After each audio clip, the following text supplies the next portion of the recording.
சிவா திருச்சிற்றம்பலம். குரு வாழ்க குருவே துணிவினை தேய்த்த விநாயகப் பெருமான் திருவடிகள் போற்றி போற்றி. இன்றைய பதில் என்ன பார்க்க போகிறோம்? துன்பத்தை கண்டு துவளாதே அப்படின்ற தலைப்பில் ஒரு குட்டி கதை பார்க்க போகிறோம். குரங்கும் பாம்பும். ஒரு காட்டில் நிறைய குரங்குங்க இருக்குது. அந்த குரங்குங்க வசிக்கக்கூடிய காட்டில் பாம்பு போயிடுது.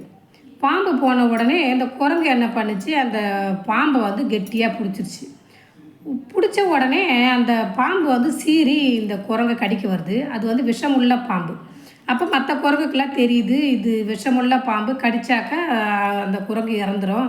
நாம் கூட இருந்தோம்னா நம்மளே அந்த பாம்பு கடித்து நாமளே இறந்துடும் சொல்லிட்டு அந்த குரங்கெல்லாம் ஒரு குரங்கை தனியாக விட்டுட்டு ஓடி போயிட்டாங்க. ஓடி போயிட்டு உடனே அந்த ஒரு குரங்கு மட்டும் தனியாக அந்த பாம்பை விட்டால் நம்மளை கடிச்சிடும் சொல்லிட்டு இறுக்கி பிடிச்சிக்கிட்டே இருக்குது. கழுத்தை பிடிச்சிக்கிட்டே இருந்த உடனே பிடிச்சிக்கிட்டே இருந்தவுடனே அந்த பாம்பு இறந்து போயிடுச்சு போல். ஆனால் அந்த குரங்குக்காக தெரியாது. தெரியாமல் இறுக்கி பிடிச்சிக்கிட்டே இருக்குது. பயத்தில், அந்த பயத்தில் பார்த்தீங்கன்னா அதுக்கு கண்ணெல்லாம் உள்ளே போயிடுச்சு. ஏன்னா தண்ணி குடிக்கல, சாப்பிடல, எதுவுமே பண்ணல இல்லைங்களா. அந்த குரங்கு ரொம்ப டயர்டாகிடுச்சு, ரொம்ப வெக்ஸாகவும் ஆகிட்டு பாம்பை கையிலேயே பிடிச்சிட்ருக்கு. என்னடா பண்ணுறதுன்னு மனசு ரொம்ப வேதனையில். அப்போ பார்த்திங்கன்னா அந்த வழியாக ஒரு முனிவர் வராரு.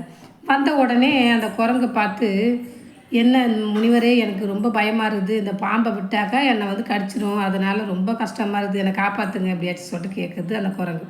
கேட்ட உடனே அந்த முனிவர் சொல்கிறாரு, செத்த பாம்பை எவ்வளோ நேரம் கையில் பிடிச்சிட்ருப்பேன், முதல்ல அதை விடு அப்படின்னு சொல்கிறாரு. உடனே என்ன பண்ணுறேன், செத்த பாம்பான்னு சொல்லிவிட்டு அது விட பயப்படுது. விடலை. நீ விடு, நான் சொல்கிறேன், நீ விடுன்னு சொல்கிறப்ப விட்டாக்கா தொப்புன்னு அந்த பாம்பு விட்டான். பார்த்தாக்கா அந்த பாம்பு எப்போ இறந்து போயிடுது. ஏன்னா இது அழுத்தி கழுத்தை பிடிச்சிது பாருங்கள், அப்போ இறந்து போயிடுது. அது இறந்தது தெரியாமல் இதோட உயிர் பயத்திலேயே அந்த பாம்பை இறுக்கி பிடிச்சிட்ருக்கு. சரிங்களா. அதுதான் எப்படின்னாக்கா செத்த பாம்பை பிடிச்சிட்ருக்காது. அந்த பயங்கிறது நமக்கு செத்த பாம்பு. பயமே இருக்கக்கூடாது. அந்த பாம்பை தூக்கி போட்டுட்டு நீ ஓடி இருக்கலாம் இல்லைங்களா. அந்த குரங்கு ஓடலை. அந்த பயம் வந்துச்சுனாலே உடலில் மொத்த நாடி நரம்பு ஆட்டம் கொடுத்துரும். சரிங்களா. அதனால் பயமும் படாதே, துன்பத்தை கண்டு தோழாதே, இன்பம் வந்தால் ஆடாதே, துன்பம் வந்தால் வாடாதேன்னு சொல்லியிருக்கேன். சரிங்களா. துன்பத்தை கண்டு என்றைக்கும் தோழக்கூடாது, எதிர்நோக்கி நில்லுங்க, சவால் கொடுங்க. சரிங்களா. பிடிச்சிருந்தால் லைக் பண்ணுங்கள். வாழ்க வளமுடன்.